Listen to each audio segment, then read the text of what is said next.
All right, Yeah. thank you. That's awesome, thank you. Now, I may not be able to get through all of my PowerPoints because I want to make sure I give enough time for questions. So what I'm going to do is I will cover some things which I think are very, very important. The soul has come under attack, even though it is recognized throughout the history of Christianity and even by classical philosophy. Plato, Aristotle, and Aquinas, all in various ways, recognized the existence of the soul. Now, of course, the classical thinkers did not have a biblical view. For Plato, the soul is imprisoned in the body, and the idea of immortality is immortality of the soul. That certainly is not the scriptural idea that God created us with bodies and the resurrection of the body. The body is important. Scripture, though, very clearly does speak of these three dimensions of a person: body, spirit, and soul, in 1 Thessalonians 5. And it's very clear that these are intended to exist in an integrated whole. An entire person involves body, soul, and spirit, and the resurrection body, as described by Paul in 1 Corinthians 15, is an imperishable body now under the governance of the Spirit.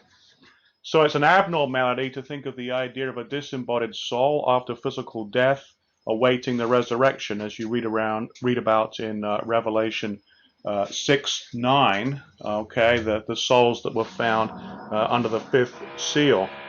That's not the way it's intended to be. Nonetheless, these three dimensions are all part of a person: the soma, the body, the physical organism, the spirit or pneuma. This is the more passive side of us that can be inspired by the Holy Spirit, right? We know that we contribute nothing to our salvation. Not by our own reason or strength do we come to know our Lord Jesus Christ. Luther is very clear about. The soul we think of as the active side of us. The soul is what reasons. The soul has will. It makes choices. Now, how should we understand that soul philosophically? I would say the best way is as a non-material substance. It is a thing, but it is not a physical thing. It is a mental thing. And it's very unlike a typical physical thing. A good example of a physical thing for Danish people is anything made of Lego, right? Lego is made of separable parts. That's why it's so much fun. But if you think about your thoughts, you'll notice that no one can share your thoughts or your experiences or feelings. They are intrinsically subjective. So you might agree with Jack that Denmark is beautiful, okay? But your thought is different than Jack's thought. Thoughts are always tied to a particular thinker, and this is why there are no ownerless thoughts. If you go to a library, there's information, yes, but there are no thoughts until the student actually opens the book and reads it. All right? And then that information becomes part of their mental life. So this is a remarkable difference between souls and typical physical objects, like this table or anything else in this room. They're just aggregates. Notice that this applies also to the brain. So if somebody might say, well, all we need to do is talk about the brain. The problem with that view is very simply is that the brain is an aggregate of parts, of neurons. And a neuron remains the same thing, intrinsically the same thing, whether it's in your brain or outside of your brain, or rather disgustingly, inside somebody else's brain, right? But thoughts aren't like that. You can't take your thought and put it in somebody else's mind. If it's in their mind, it's their thought, and so a different thought. If it's in your mind, it's your thought. Okay, so the identity of a thought depends on which thinker it belongs to. And in that sense, souls are simple. They're not composed of parts like Legos. Souls are not like Legos. They're inseparable from their thinkers, and they're intrinsically personal. There can be no thought mart where you go out to buy thoughts. Okay, if it's in the store, it's not a thought yet, any more than if it's in the library. That suggests there's something fundamentally different between the soul and everything physical. And so then it's not surprising that materialism, the view that the physical is all that there is, denies the soul. Materialism denies the existence of God, angels, and any immaterial object, of course. So it denies there can be mental substances. Everything has to reduce to, or at least depend on the physical. Perhaps they say it emerges, but it has in some way to be explained by the physical. And what I'm going to touch on then are the three main arguments that materialists have used against the soul. What I will do very briefly is just say what the arguments are, and then I will offer responses. And please show me when I get to the point I need to stop for questions, okay? So here are the three arguments in rather violent terms. If you imagine it's a labor dispute, and there you are at the gates of your factory. These poor souls at the gates of the factory, they're locked out. Furthermore, they're violators, they've been striking, and that's illegal, and they're going to be made redundant. The three arguments are that the physical world is closed to souls. Souls can't do anything to the physical world. That if they did, they would be violating physical laws, and especially the conservation of energy law. And furthermore, that we don't need souls anymore because we can explain anything that ever happens just by what's going on in your brain. Those are the three most often used arguments by materialists. So just to explain those briefly, if souls exist, they would change what happens in the physical world. So if your soul wants to wave to a friend, or if you're Danish, actually hug your friend, which is very nice, then that would cause physical events to occur. Okay, that would be downward causation, but this violates something materialists insist on, the causal closure of the physical. And that means whenever anything physical happens, it has a physical cause. And so there is no room, if that's true, for the soul to do anything, right? Something physical happens, like your arm moves, must have a physical cause. So how could the soul do anything? Jae Kim, the very famous philosopher of mind at Brown University, puts it this way: pick any physical event, trace its causal ancestry, the things that led up to it. It will never take you outside of the physical domain. And he argues that's just required if you're a materialist, because otherwise you might allow room for God or souls or angels or anything else, right? So that's the first argument. Souls can't get in to do anything.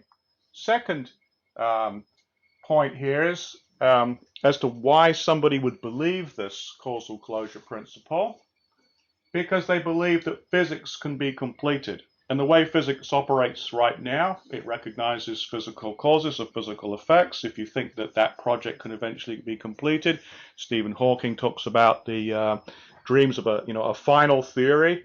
Then if it's completed the way it's operating now, it wouldn't have any room for souls. Okay, so that's argument number one that they'll use. Second argument, that if souls did do anything, if the first argument failed for some reason, souls did do anything, the problem is then you would have a law of nature, a physical law, saying that, well, given these physical events in your brain, this physical effect happens in your arm. If that law is true, but now you do something different because of a choice, then that would violate the law. So the argument is made that it would lead to violation of physical laws if the souls did anything. And in particular, the most commonly used objection is that doesn't causation involve a transfer of energy? Something physical happens, it must be because some energy was involved. The total amount of energy in an isolated system remains constant, or sometimes it's expressed rather more vaguely: energy cannot be created or destroyed. If the soul changed a physical system, wouldn't it be creating energy and perhaps removing energy, but anyway, be doing something with energy, and it would violate the law of conservation of energy. And then finally, the one that's used the most by physicalists today, including even so-called Christian physicalists like Nancy Murphy of Fuller Theological Seminary, is we don't need the soul anymore. It's out of a job, because as we know more and more about neuroscience and what's going on in the brain, it seems that we can give closer and closer explanations of what people do without talking about the soul at all. So there's nothing the soul can do that the brain couldn't do by itself. All right, so that is the, oh, and by the way, redundant, this is a joke, but unfortunately it's British humor and therefore probably not funny in Denmark. Help stamp out and abolish redundancy. A message from the Society for the Abolishment and Removal of Redundancy Society. Grammatically, redundancy is where you keep repeating yourself and saying the same. Yeah, okay, you got that. All right. No, it just wasn't funny. It wasn't that. It was British humor. All right, fair enough. All right, then we'll get to something more serious. So now we will try to respond to those three arguments. All right, in this limited amount of time, that's what I can hope to do. To try and discredit causal closure, to say that souls don't violate laws, and to say that there is something that souls can do, and a reason to think that they exist. So first of all, we noticed that the causal closure principle was supported by this in-principle completeness of physics, the idea that physics will be completed one day and there won't be any room for souls. But actually, philosophers have pointed out that this is a very dubious principle. Why should somebody think it's true? After all, you can't define it by current physical theories because scientists are looking for this final theory. We don't have it. We don't have complete physics right now, so it can't be defined by the physics we're using now. And we can't be sure it can be defined by future theories. We don't know that they exist, all right? And even if they do exist, we don't know if we're smart enough to find them. Maybe we're just not capable of finding a correct final theory. But much more interestingly, as science has progressed, and Thomas Nagel, famous American philosopher, has made this point, it seems that increasingly it must find a role for the observer. And so maybe a completed physics will actually include conscious observers and actually make room for the soul within its theory. Now, notice then that if physics expands itself to include this causal role for subjective conscious observers, physics would actually refute physicalism, because physics would recognize a role for the mind or the soul or consciousness. And then it would allow downward mental causes, that is to say, the mind affecting physical systems. Now, why think that might happen? That's just a statement, right? Why think it might happen? Well, one reason is the kind of science that we're used to, Newtonian classical science and some of the more recent theories, arose by making a distinction between the way objects are in themselves and the way they appear to us.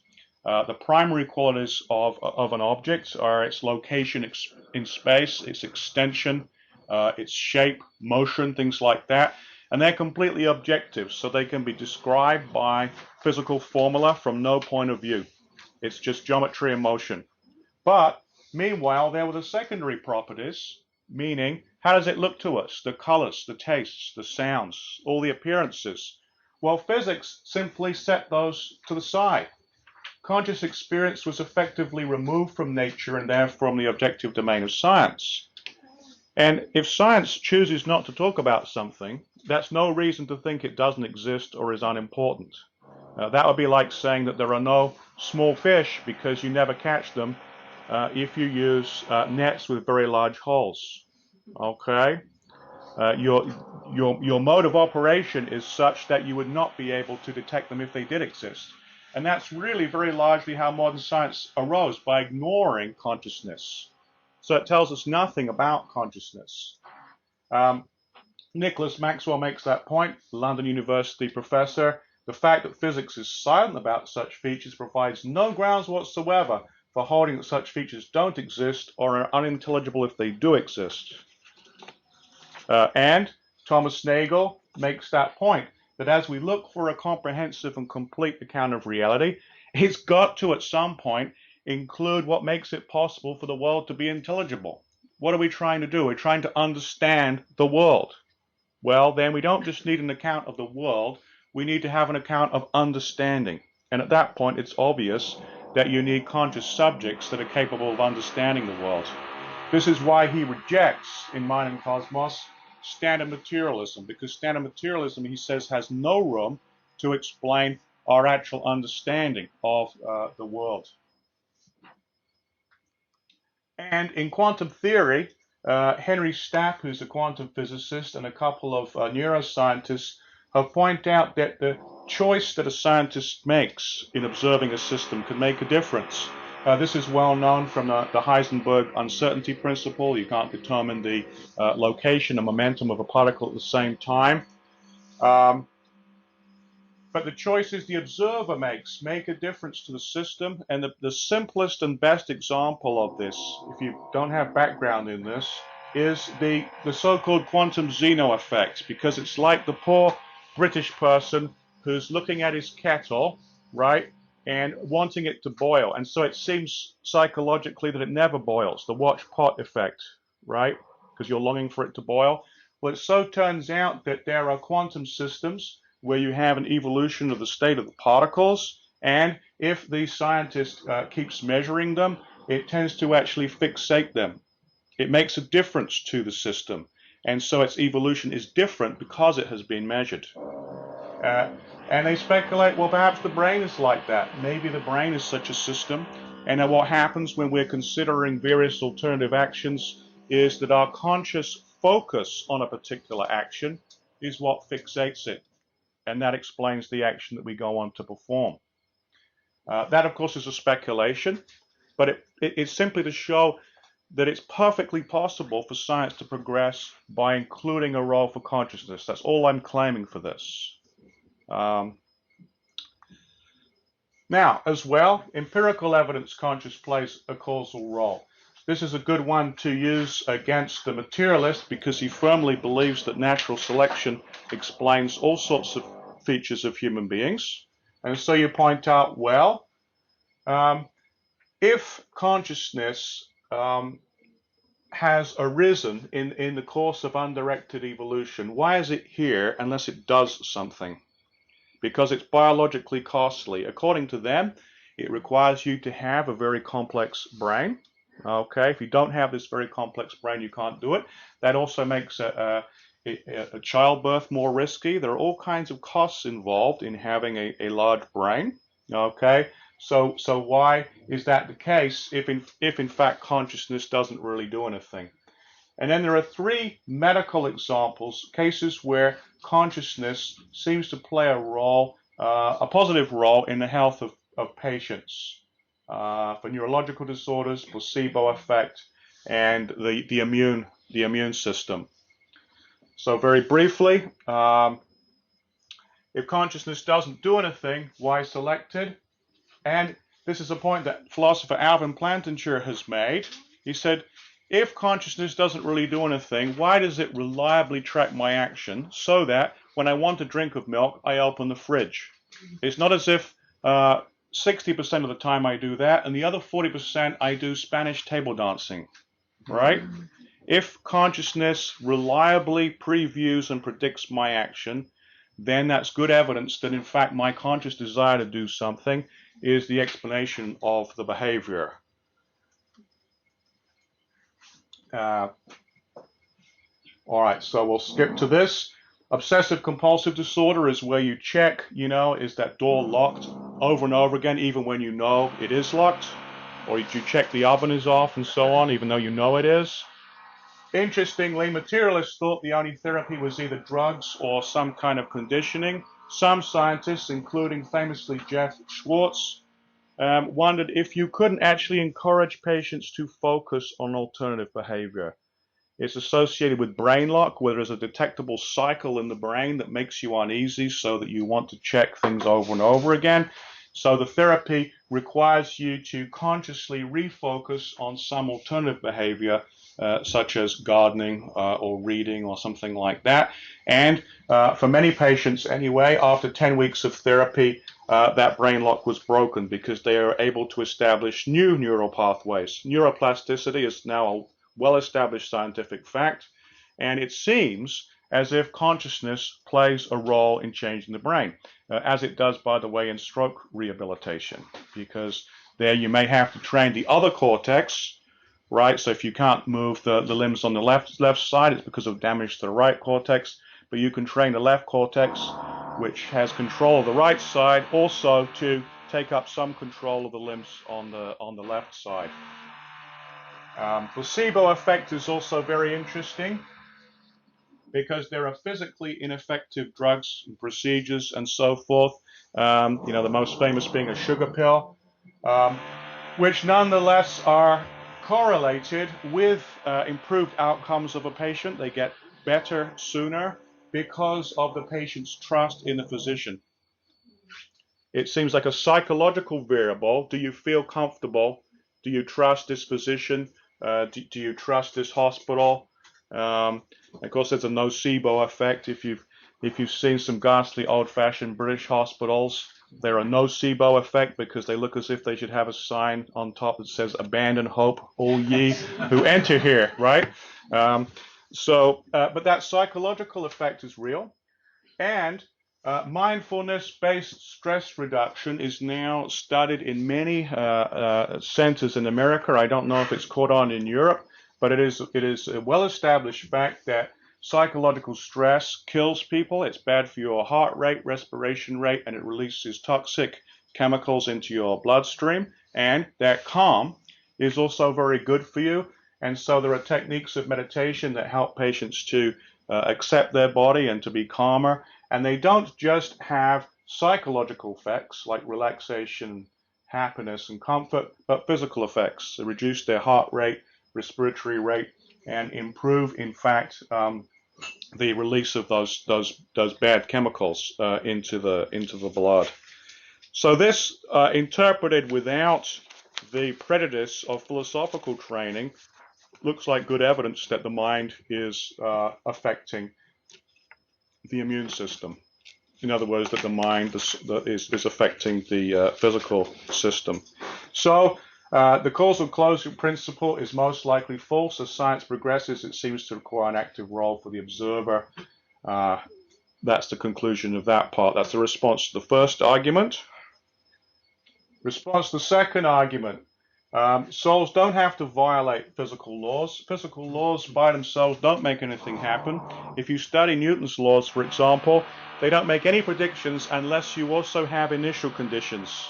You have to make assumptions about where the planets are and what the gravitational constant is before you can make any predictions from Newton's laws.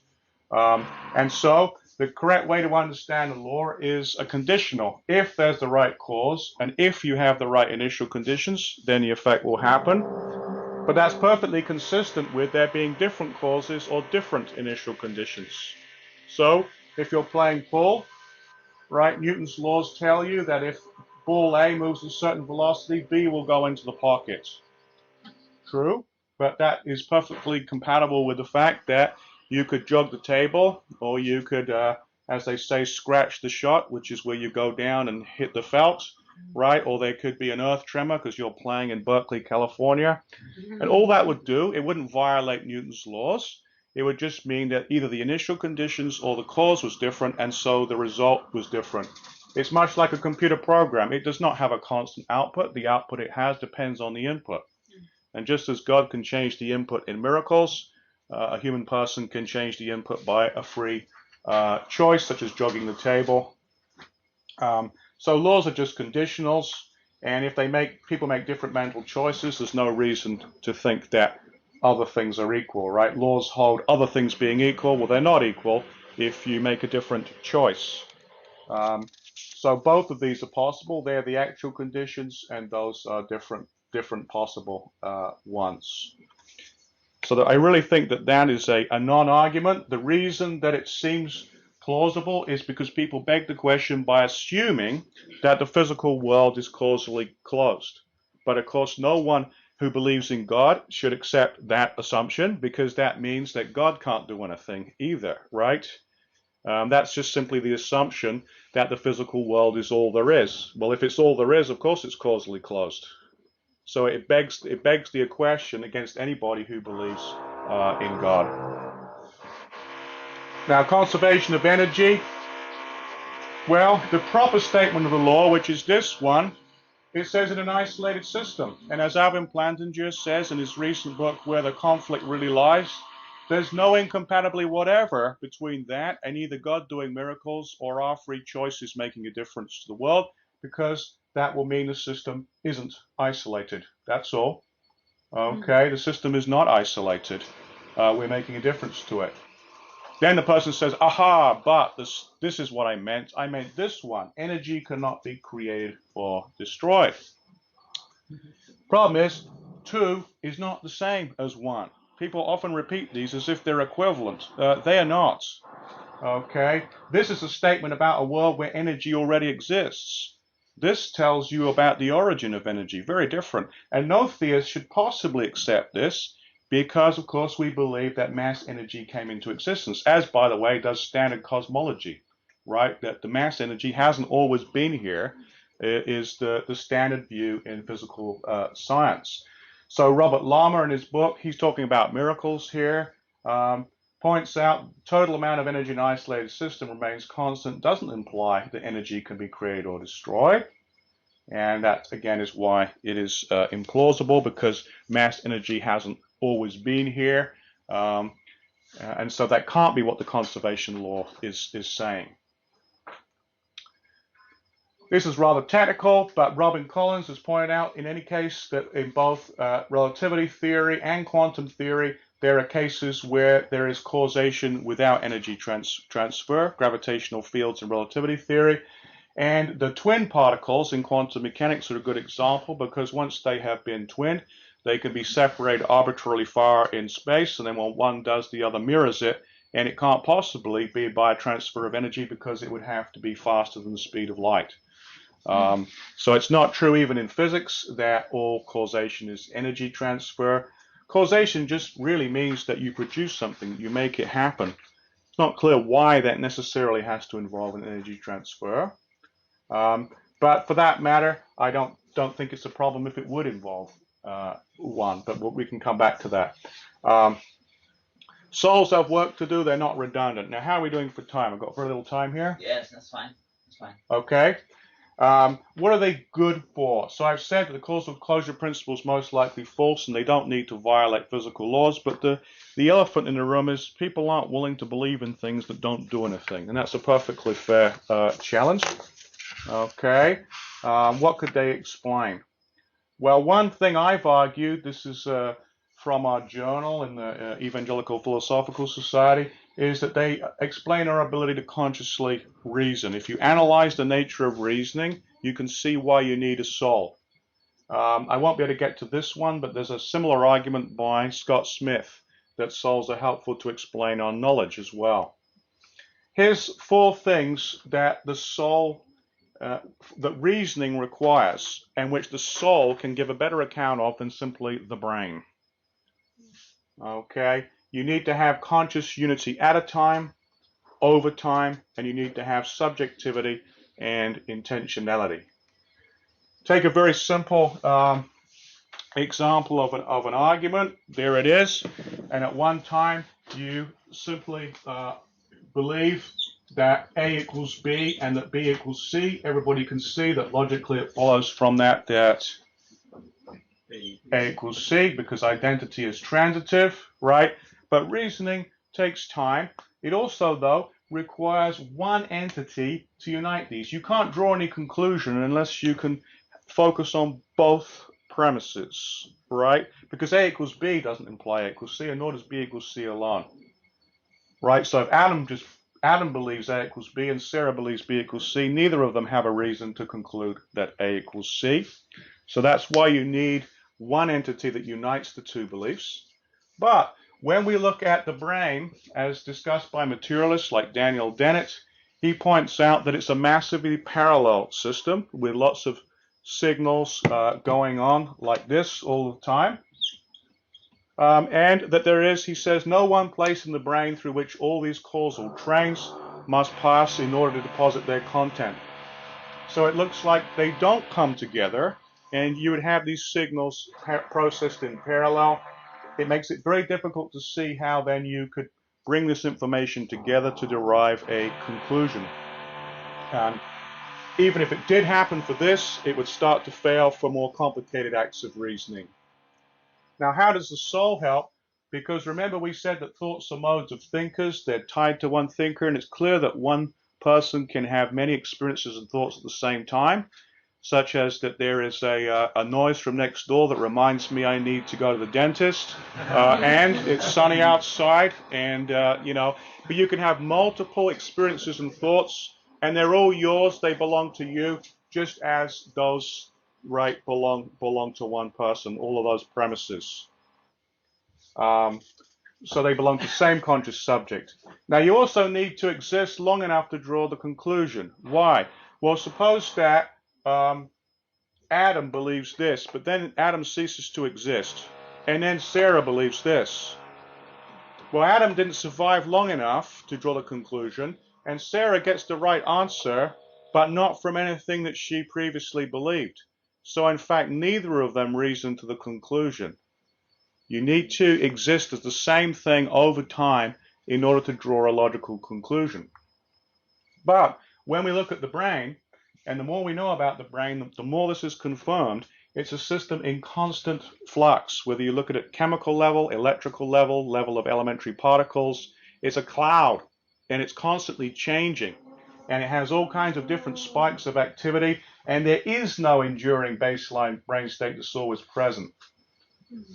This is what the neuroscientist Mario Beauregard points out. There's no common activity that's going on in every case where somebody is conscious of over time. So that does not predict anything that exists over time. So there is, if materialism is true, there's no one thing which endures from that time when the reasons are recognized to this time when the conclusion is drawn. And if so, then you don't have an account of reasoning anymore. You just have in that state, then in this state. Well, that's rather like a calculator. The calculator will get the right answer, but we don't think that it's actually reasoning to it. It just goes from one state to the next.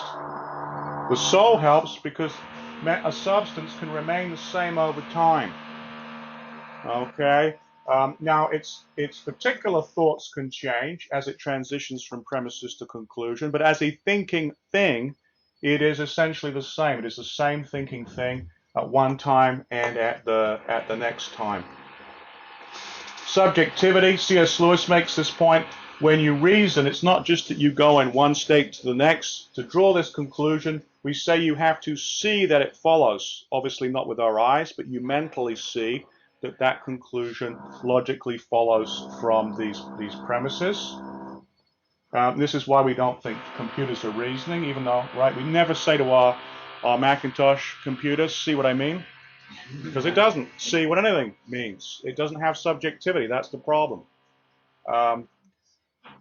Materialism, though, has to say we are organic computers. As Marvin Minsky lovingly says, that we are machines made of meat. That's what the materialist thinks.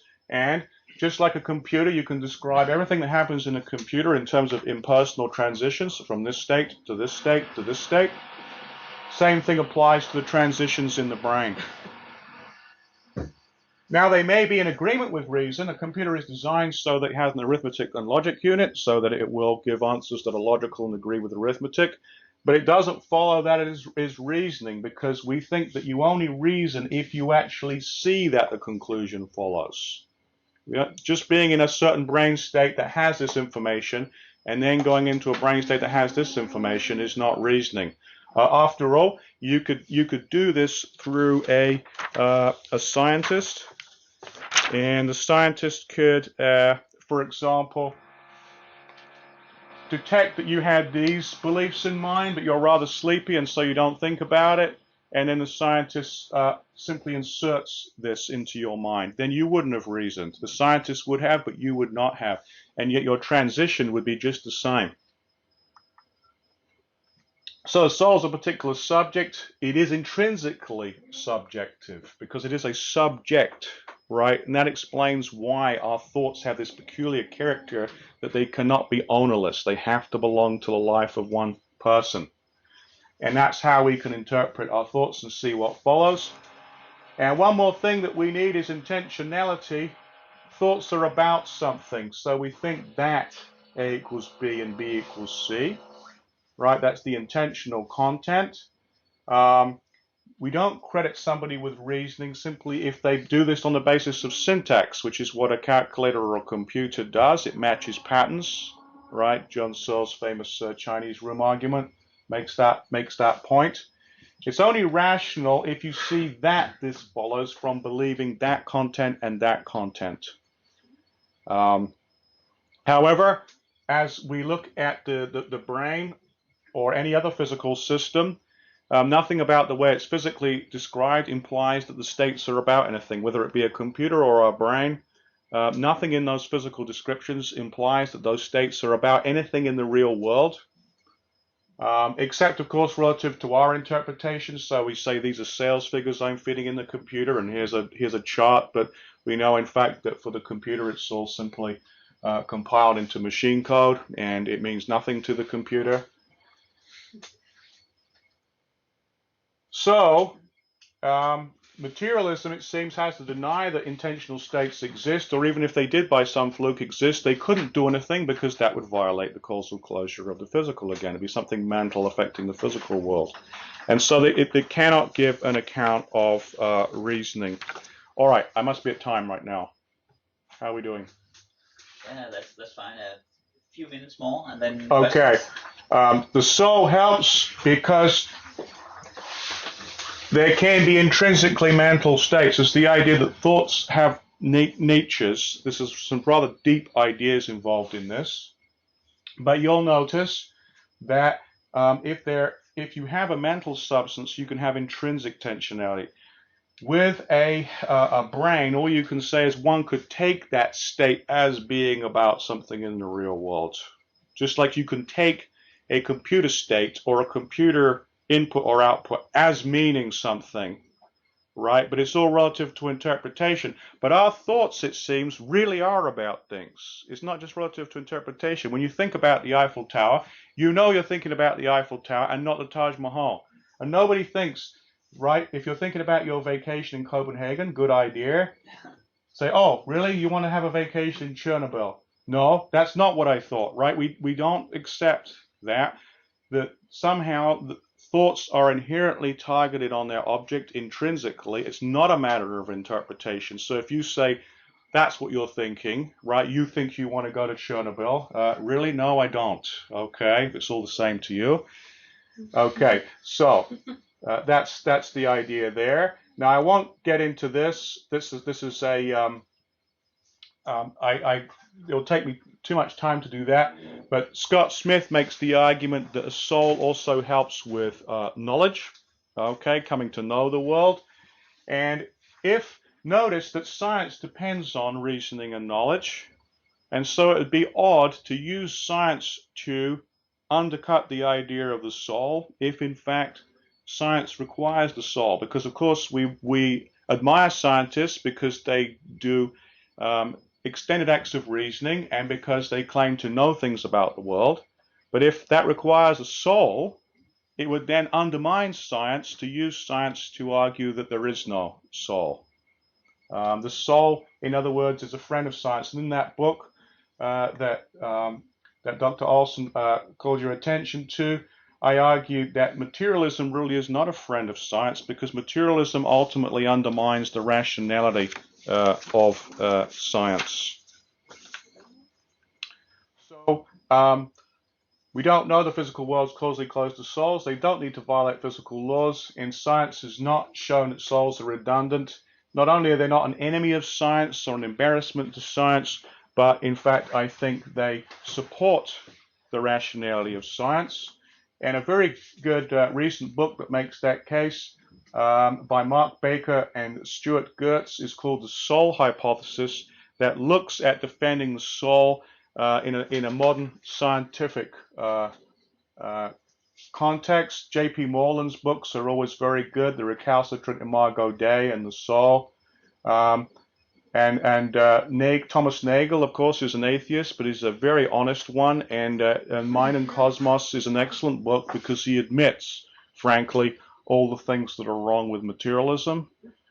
which from apologetic point of view is gold, because you can't sort of say, well, that's what you Christians or you theists say. It's like, no, this is what one of the best atheist philosophers in the world says. And he has very good arguments for his view. And Richard Swinburne's book, Mind, Brain, and Free Will, is also a superb work. Okay, Yeah. do I fit? Yeah, that's fine. Questions? Comments? Yeah. Yeah, I've been into the double slit experiment. Oh yeah, yeah. Into the delayed choice quantum eraser. How would a physicalist explain it or respond to the conclusion of that experiment? That's a good question, and I don't know what is the best answer. And in fact, I think the issues have become worse because only a few years ago in quantum physics, there's an issue of entanglement, quantum entanglement, where they had previously thought that quantum physics was only a micro phenomena and it had very weak effects at the macroscopic level. Now they say no, it's everywhere. Well, if entanglement, quantum entanglement, involves every physical system, that's got to include the brain. Now, then, the argument is that some philosophers made, the only way that you could rely on your observation of any quantum system is if consciousness is independent of the brain, because otherwise it becomes entangled with the system that you were measuring. So I think there's some very powerful arguments there. Richard Swinburne also makes a killer argument in this book where he says when people say that your conscious states don't do anything, that's called epiphenomenalism. He says, well, they assume you have conscious states. How did they come to know that? Well, you told them. You said, for example, I'm in pain. And he points out that the only reason that we have to accept that is if, in fact, your being in pain is what caused you to say you're in pain. Because otherwise, you couldn't claim to have that knowledge. So in the background, people like Daniel Wegner, who wrote the book The Illusion of Conscious Will, have already assumed the opposite of their thesis. They've assumed that our conscious states do cause something, because otherwise they couldn't have any knowledge about what our conscious states are. So yeah, I would just encourage you to think through that. I need to see the specific version. There's many versions of the double slit experiment, but I think that in general, there's very good reason to think from quantum physics that consciousness cannot be viewed as reducible to the brain, because then we can't be confident of our observations anymore. Yeah. Any further comments, questions? No. How do you avoid being an ontological dualist when you say that the soul is a substance? Well, are you interested in that? I'm not. I am a dualist in the sense that I think that the soul is not in any sense reducible to the brain. This does not mean, though, that I think that they are somehow intended to exist separately. The view that I prefer is the one advanced by this fellow here, Charles Tulliver, at St. Olaf College, which I think you visited, where they have the Kierkegaard Center. Integrative dualism. It is, in point of fact, the soul and the body are distinct, but they are intended and designed to work together, and so they normally do. The fact, as I mentioned right at the beginning, that on physical death, it appears that the soul exists for a while in a disembodied state before the resurrection. That's a consequence of the fall. That's not the way it's supposed to work. So they're intended to work together. That's their natural state, but they are nonetheless distinct from one another. And I am an entirely unashamed dualist as far as that goes, because I believe that is what is compatible with the full counsel of Scripture, as you'll see in the second presentation that I give. Yeah. Yeah.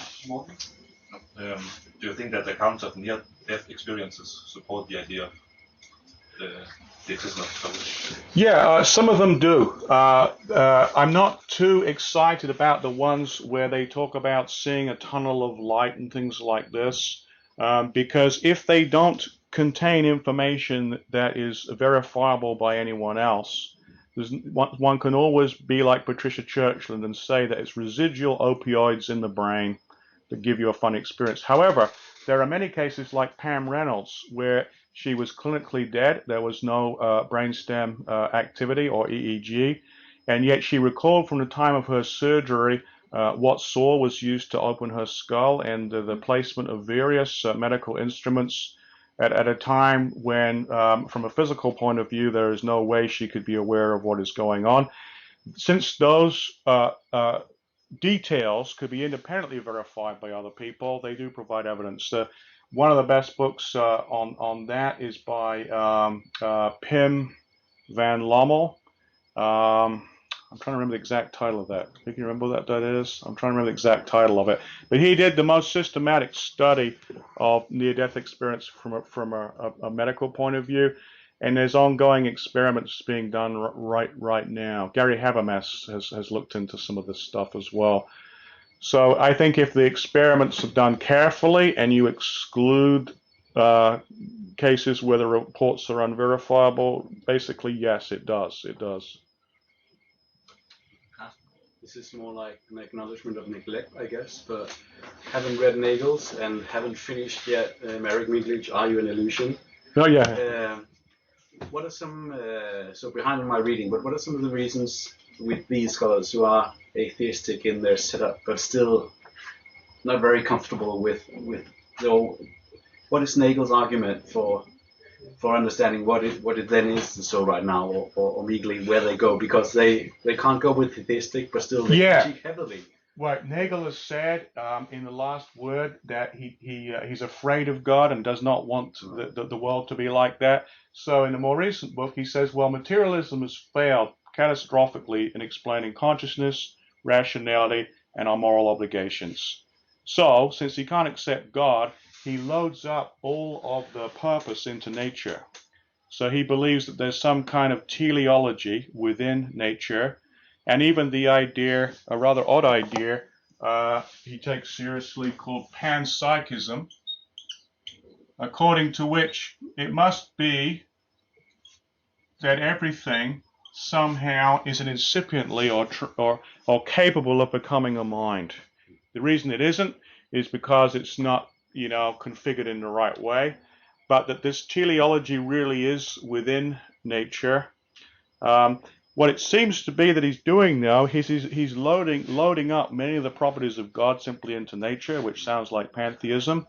And the other problem, Moreland points out, is that if you do that, you make it part of the contingent order, and so now the question arises, well, where did that come from? You can ask the question all over again, where did this teleology in nature arise? It seems to require an explanation of the same kind, and it will push you back to God's existence.